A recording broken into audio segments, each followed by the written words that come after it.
welcome to this Flash Friday Finance Update. This is Louise Lucas, and thanks for listening in to the Property Education Company. And we are here with the wonderful Tyrone Hyde. Tyrone runs a business called Washington Brown Quantity Surveyors, and they do lots of things, but I'm going to get him to tell you about that. So Tyrone, welcome. Hello, everyone. Thanks for inviting me. I'm very excited. We're thrilled to have you here because I've got a very personal interest in getting the information from you today because my son has recently purchased 12 months ago his first flat, and now he's renovated and he wants to rent it out. And I said, you're going to need a depreciation report. And he goes, what's that? I said, just wait a minute and I'm going to get Tyrone to explain it all to you. So Tyrone, over to you. Tell us first of all, how long have you been in Washington Brown, and how did that story come about? Tell us. Okay, good. Washington Brown's one of the oldest QS firms in the country, 42 or 43 years. There was just one man working there when I met him. His name was Tony Brown. He's the Brown in Washington Brown. There's no Washington. I started there as a cadet. I worked there voluntary for a year with him because I was the ripe old age of 23 and I thought I was too old to get into the property market. So I offered to volunteer for a year because I just backpacked around the world for 3 years and came back. And now I look at 23-year-olds, Louise, I think, God, they're babies. But at the time, I felt I was too old to get in the market to get a job. And I loved the company that much, I ended up buying it. So I worked there for a cadet. But I wrote my thesis on property depreciation. And at the time, there was a very new section of the Act regarding that. And I was quite lucky in that in 1997, there was a tax ruling that said quantity surveyors are the appropriate people to estimate costs where the costs are unknown. And I was like, hey, I just wrote a thesis about this. I should expand this side of the business. And so traditionally, Washington Brown was a quantity surveying company that worked for banks. We were the auditors for big projects, like big stuff. So when, if you got to borrow $10 million from a bank, they don't just, as a developer, they don't just go, here you go, here's your $10 million. They give it progressively. So we would estimate the cost at the beginning. Then each month we would go out and do a progress claim and pay on behalf of the bank, certify the money to the developer, gives that money to the builder, and the builder gives those hopefully to the tradies. But that was that's how I started. Back in the day. Yeah. So I started on that traditional side, but then the side of depreciation, which I was growing, just kept growing bigger. And I was a partner in that for that side of the business because I said, Tony Brown said, look, I want to run this side. Let's go halves in it. It let me build it up. And it got to the point that I was so much bigger, it took over the other side. And we squashed that side. And now I own the whole thing, which was nice. Yeah, that's a great story. Fantastic. Yeah. And so what is a quantity survey? Let's explain back to basics. So what do you do actually to do a depreciation schedule for someone? So as I said, the tax office has identified quantity surveyors to estimate the costs, whether costs are unknown. Now, there's two parts of the Income Tax Assessment Act that we're dealing here with. The Division 43, which is a structure of the building, and that's the brickwork, concrete, the roof, and those items get to be depreciated over a 40-year period. Okay, so we separate those items. The other part of what we do is that in a depreciation schedule is a Division 40. I know it's a technical term, but that's the plant and equipment. That's the loose items, right? Because that's the carpets, the ovens, the dishwashers.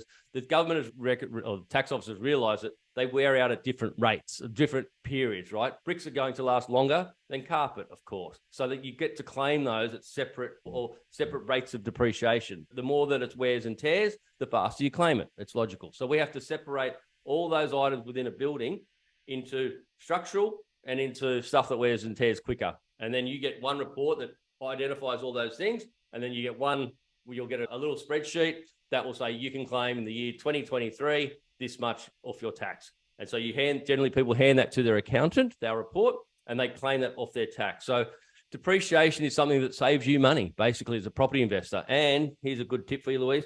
It's the only deduction that you don't have to pay for because you've already paid for it when it's in the property. You see, every other deduction, like your rates, your levies, your mortgage bill, you're paying for. Whereas the depreciation is a free kick. It's a free kick. You're from Melbourne, obviously. It's a free kick, all right. I like that. It's what's called a non-cash deduction because you're not paying the cash out. So it's something that most investors know about now. But it's hard to know how many don't do it, but I don't see a lot of reasons why you wouldn't do it, especially like companies like mine. We guarantee you a return. We guarantee you at least twice the fee of our fee in the first year alone. So again, it's a free kick, not an own goal. That's good. So people say to me, but how is it that you can depreciate stuff when buildings and land and everything's costing more and more? And whether you've got land on a property or no land, because it's an apartment, you still can claim stuff. And the buildings are going up in value and depreciation's giving you this return. How's this work? Good question. It's a good question. So what we have to do, though, we have to separate the land, because land does appreciate and buildings depreciate. And sometimes people say that with a negative connotation, or what's the word? Connotation. Yes, yeah. connotation. And I think that's good, because you can actually claim those deductions. The building will still go up. But remember, what we're depreciating is not the value of it going up. We're depreciating at that point in time. So when it was built, right? So if you buy a property that's 20 years old today, we work out what it would cost to build today, but then we have to factor it back to what it cost to build 20 years ago. And that's the starting point of the cost. So there's a little thing called, people don't generally know this, but there's a CPI index, which people know about, the basket of goods and the rate of inflation going up. But there's another thing called the BPI, which not many people know, which is a building price index. And that's a basket of goods of the construction industry, which is goods and material and also labor costs. And here's another fun fact. The building price index, since it started, has never gone down. But you ask yourself, have you ever paid less for a tradie? No, in fact, but that's an interesting point. But would the CPI have never gone down either, would it? I guess it's probably never gone down, has it? I was thinking, but there's certainly, you'd be seeing a big increase now, because that's our big worry across the country, that there's not enough places being built. That's right. I was just reading today, the Fin Review, that building price increases are forecast 10%, 10.4% in the Fin Review for Brisbane. Wow. So that's a lot. It is a lot. So whether people can depreciate, often people say, oh, I have to buy new to depreciate. But my son's bought a flat that was built in the 1950s or 60s. So what's the go with that? How can you claim on something that's older? And what value is there in it? Good question. So the laws have changed recently-ish. In 2017, the government changed the fact that you can't claim the plant equipment on secondhand items anymore, right? So but the building allowance, you can still claim the bit, which is the structure, provided it's built after 1987. So something in the 1970s and it hasn't been renovated, which is pretty rare, there wouldn't be any benefit of us doing a report. Something built in 1990, yes, there would be the structural still, but yes, the laws are now heavily skewed towards new property, which I don't know if it's a good thing or bad thing, but in some ways it's a stupid law. And I was asked Treasury Department asked me to give my thoughts on this, on the law changes, and I told them it was a pack of poo tickets, but they obviously were just doing, that's a technical term, they were just doing the industry consultation. Because I'll tell you why it's silly. If you were to buy say I bought a brand new property, and I sold it to you and I can claim all the depreciation items, right? And it might be a $20,000 deduction. If I sold it to you one day later, you can't claim any of that. You'd only get a deduction of about $5,000 to $7,000. Even though the government says the carpet will last 10 years, you buy it one day old, you can't claim those items anymore. So what it does, it makes the cash flow analysis for brand new property look phenomenally better than something that's one day old. And so it gives a lot of spruikers the opportunity to say, hey, buy new. And technically, mathematically, they are correct, Louise. They are correct in that new property now has a far greater tax advantage than secondhand property. Now, I don't know if that's a good thing, but it's because that will never change. The new property, they didn't change this to new property because developers rely on depreciation numbers to make property look affordable in the early years to sell stock, to sell new property. Yeah. And the government we need properties built. We have a shortage of properties. So they wouldn't ever change that. So in my opinion, they came in with a sledgehammer and said, hey, the moment that it's removed, the moment that it's sold, that new person can't claim those depreciation items anymore. So even to the point, let's say I bought a property off the plan and I sold it to you 3 months before settlement, right? So we had a dual settlement. I settled at 11 o'clock in the morning. Yes. I settled off the developer at 11 o'clock. At 3 o'clock, I settled to you. No one has ever been in that apartment. The doors have never been open. You can't claim those allowances because the government has deemed that secondhand. Wow.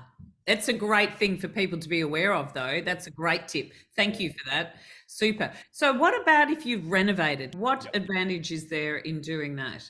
Because one thing actually I want to warn people about, they say there's this free kick on new property. Often you don't get the capital gain. Therein lies the problem. It's like driving the new car off the block. It just decreases straight away, and then you have to wait 10 years. And you also have a lot of levies and stuff on high-rise apartments. I'm not saying it's a good thing or bad thing in new property, because I've got developers and so, but all I'm saying is that mathematically, the difference between a one-day-old property that's next door to the brand new property is mathematically stupid now. Yeah. No, but that's a really great tip for people to be aware of, because if they think, oh, this property's not very old, I can claim on it, maybe maybe not. Good. So you can still claim. The building allowance hasn't changed, and the building allowance which is the structure of the building, represents about 85% of the property. What the difference is now is just in the early years, which is the plant and equipment. And that's when investors need it. But over the 40-year period of how long you can claim the building, it's only about 15% difference. But it's just in those early years where you get the higher depreciation items, the stuff that wears and tears quicker. It makes the cash flow look a bit different. But after about 7 years, it'd be the same. It's just the early years it's changed. Okay, great. So if you renovate an older property, can you then do a depreciation schedule, and can you claim? And how do you go about doing that? So even if you were to buy a property, say, built in the 1880s, a Paddington Terrace or a Carlton Terrace or something in Melbourne, it's so that if it's not renovated, there will be nothing to claim there. But however, even once you start renovating, it starts again. So once you put those kitchens in, the tiling in, that new 40-year period starts from when you put that in. Okay. And then provided that you buy new appliances, they all start again as well. But if you buy something secondhand off Gumtree, an oven off Gumtree, you won't be able to claim that. It has to be new. In essence, GST has to be paid on it to be considered new. Fantastic. That's a great tip. And I think Nick's been very keen on, I think it's appliances online or... Yeah, they're good. No plug for them though. Yeah, he doesn't mind a dint, but if it's at the back and it's all crazy, it's just so much cheaper. Absolutely. How are you finding the laws that the Queensland and Victorian governments are actively doing to discourage investors in their state? Well, it hasn't really affected us yet. I think New South Wales is becoming some pretty crazy strategies up there. It's like with the land tax and stuff. I know. I was like, so I'm definitely not a fan of that. I think we need more investors. I think sometimes, same with the negative gearing argument, which I find funny sometimes. People argue, oh, we've got to stop negative gearing to promote housing more affordable. I'm like, so what? You're going to discourage investors? How does that promote more housing into the market? And on top of that, you've got, what was I going to say? The other thing with negative gearing is the problem of the housing market is, well, that a lot of people are actually positively geared. And some people say, oh, we should only let people negative gear 2 properties. That comes with complications. So what happens if you've got 5 positively geared properties and you've got 2 negative? Do they offset each other? So how are you going to structure that? People don't have 5 properties. Most investors have. That's right. That's right. Most people, I think it's 92% have only a maximum of 2 properties. So I don't think it'll make that much of a difference in the marketplace. And then there's other complications with that as well. So are you able to negative gear a commercial property? And you know how I talked about the laws changing depreciation before? Yeah. It didn't affect commercial industrial properties. You're still able to depreciate 40-year-old factories in a lift in a commercial building that's 100 years old. You're still able to depreciate that, but just a residential building. And the reason that they didn't change that was because the lobby groups are too big in the commercial space, right? Let's just pick on the poor residential property. So it's, again, where it gets really stupid. Let's say you've got, on a high road, you've got a retail shop down the bottom, right? Yes. And you've got a residential property at the top, right? Yes. So now what we have, and you bought them together, we have to go out to that property. The carpet might go on the ground floor and then it go up to the top floor. So we have to depreciate you can depreciate the carpet on the bottom floor. Exact same carpet, the moment it goes up the stairs, you can't depreciate it. Same with the air conditioning. It might be it might go through the whole same building, but because the air conditioning is in residential property on the top, you can't claim it, but on the bottom you can, even though it might have the one control. Wow. I know, it's a bit silly. I don't think those intricacies were thought about when this law was rushed through. That'd be right. It sounds a cute cure. So what advice do you have for people who are investing in property? What are the best things that you get maximum depreciation for? So what things should you be looking out for in a property, or what should you do to a property to maximize your benefit there? Well, there's certainly some types of structural things you can do, like carpet will depreciate. If you tiled the whole flooring of a house, like some people do, my wife's Italian, that they love good bit of tiling. That will only depreciate over a 40-year period as opposed to putting carpet or floorboards, which would be a lot quicker. Okay. So there are some things. Blinds depreciates quickly. For me, okay, so the biggest quick kick, or what did you say before? No, anyway, the biggest kick you can get, biggest free kick. The small type of 20K renovation gets the highest depreciation. Also, in my view, that kind of strategy of just buying something that just needs a 20 to 40,000 makeover, not only does it, in my view, get the highest return pound for pound of the money you spent, it also gets the highest depreciation, because the stuff that you're replacing in that kind of 25 to 40K reno is the stuff that can be depreciated quickly. It's the blinds, it's the carpet, it's the appliances. It might be the curtains, it might be the light fittings. Whereas, so that stuff a lot of it can, if you do a 20K reno, you might get 10K as immediate tax deduction for that 20K. Whereas once you start doing a 200 to 400K renovation, you're talking a lot more structural stuff. And that is the building allowance component. So of the 400K reno, maybe only 30 to 40K is plant and equipment. The rest is all the building allowance at 2.5%. So pound for pound, in my view, the smartest kind of reno strategy is that 25 to 40K fix up, and not just from an increase in price, but also from maximizing your depreciation deductions as well. Brilliant. So that's a good tip. That's a fabulous tip. And what's your view of the market at the moment in Sydney and Australia? Tell us. Okay. You're a man on the ground, seeing it all. You're getting the values. What's your view?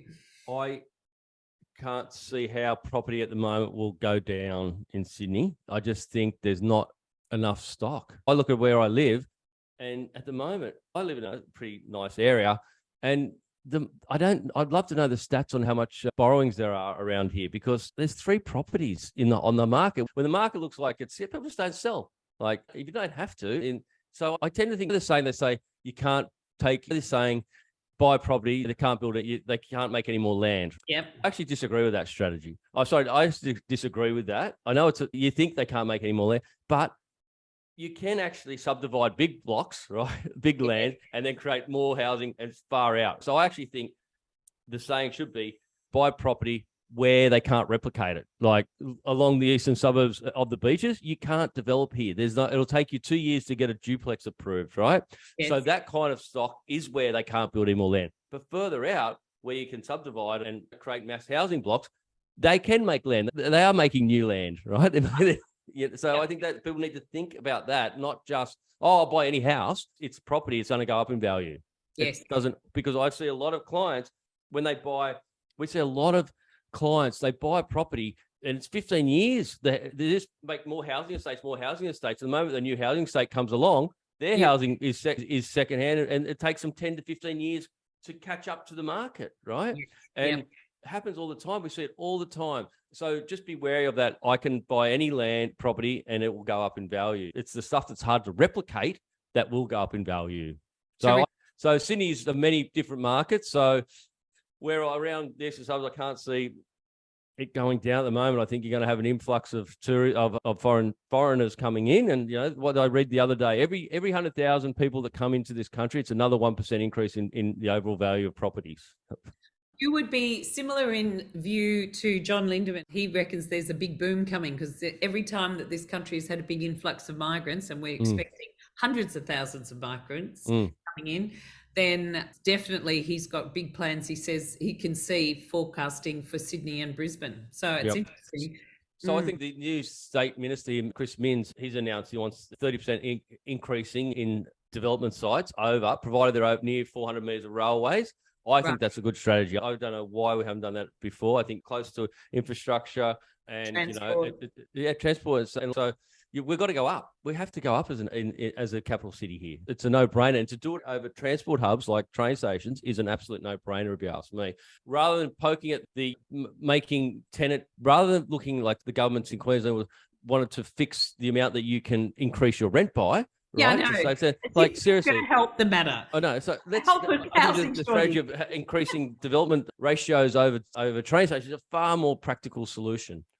What just on that with the rent increase, like look, I can see that obviously there's a massive amount of hurt in the rental market, But what about investors? Their interest rates have gone up dramatically as well. Can investors say, can I cap out at my mortgage payments? Doesn't seem to work that way. No, that's for sure. And in fact, you cannot catch up at the moment. No matter what your rent is increasing to, you won't catch up to your mortgage payment. Right. So you have to be in it for the long haul to actually get a capital gain on your property eventually. Yep. So there's no point. You're almost doing the community a service. Yes. People don't see it until you actually, it can be a world of pain. I know a lot of investors who are trying to sell properties because they've had, they just say, why would we fight it? We've had a gain, we're out. Yep. It's really interesting. Any final tips for new people coming into the market and investing? What would you suggest? Okay. First thing, I was on a podcast the other day, and a similar question was asked. And I think the number one thing that an investor should know before investing is to understand the capital gains implication of what they're about to buy. If you go into a property and you don't understand, sit down with your accountant and work out what you actually need to achieve at the end in order to get a capital gain. Because a lot of people that I read an article in the paper and they'll say, oh, how exciting. Someone bought this property for $700,000 and 3 months they sold it for $770,000 and they made a $70,000 gain. No, you didn't. You hardly made any money because, here's the number one tip. If you sell that property within 1 year, your capital gain is hard. You'll pay the full capital gains. You won't get the benefit of the capital gains discount. Right. So that's the number one tip. Hold your property for at least a year. At least if you're going to make money, at least take that into account. And of course, I'm going to say get a depreciation schedule. Of course. but naturally we should. And Tyrone's very kindly offered my clients a discount on that. So just let us know, email in, and we will happily send you the form to get a great rate from Washington Pound. Thank you. Thank you. But thank you. No, I appreciate you looking at. But anyway, keep going with your tips. Understand that the whole investment equation before you do invest. Understand if I sell it at this point, how much profit I'm actually going to make. So probably just sit down with your accountant or read some case studies on the capital gains implications before you actually buy the properties. If I start here at X point of dollars and I sell here and I've held it for 2 years, how much am I actually going to make? Because I do think that a lot of people, they think they've made a quick buck, don't actually realize until they sit down with their accountant and they say, actually, I didn't make that quicker buck. Oh, I didn't really make anything. Yeah, exactly. And all too often people come to us wanting to flip property. I go, flipping, it's rare. Bernadette Jensen's one of the only people I've ever seen make money on that. No one usually makes money flipping property. It's crazy. Yep. Yeah, I just can't see it. It's not, especially now with building prices so high, right? It's a lot harder to flip now. That's why people are paying a premium for stuff that's renovated. And I get that. Not only is there the stress of actually getting a builder and then going through the process, if it's already done. Happy days. Happy days. Totally right. Great. Thank you so much for your time. I really appreciate it. It's been lovely to catch up. Fantastic. And we look forward to seeing you around at the next conference we meet. Absolutely. That'd be great. Look forward to it. Take care, Tyrone. Thank you.